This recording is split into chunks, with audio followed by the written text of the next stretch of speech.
అసలు నందీశ్వరుని యొక్క అనుమతి లేకుండా శివాలయంలో శివదర్శనం చేశారనుకోండి, దాన్ని శంకరుడు అంగీకరించాడు. ఎందుచేత అంటే శివదర్శనాన్ని ఇవ్వడానికి మొట్టమొదట ఎవరు అనుగ్రహించాలి అంటే నందీశ్వరుడు అనుగ్రహించాలి.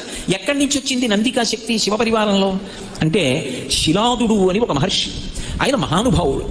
ఆయనకి ఒకప్పుడు ఒక విచిత్రమైనటువంటి కోరిక కలిగింది, నాకు ఒక కుమారుడు కలగాలి, కానీ అందరు పిల్లలు పుట్టినట్టే భార్య యొక్క సహాయము వలన నా తేజస్సు నా భార్య యొక్క శోణితము కలిసి నా భార్య యందు పిండముగా రూపుదిద్దుకొని ఏదో కొన్ని నెలలు ఆమె గర్భము ధరించిన తరువాత బయటికి వచ్చేటటువంటి శిశువు కాదు, అయోనిజుడు కావాలి.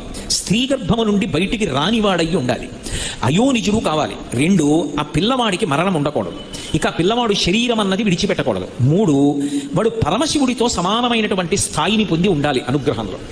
వాడు ఆజ్ఞాపించడంలో కానీ అనుగ్రహించడంలో కానీ రూపంలో కానీ ముమ్మూర్తుల శంకరుడు ఎలా ఉంటాడో అలా ఉండాలి. నాకు అటువంటి కొడుకు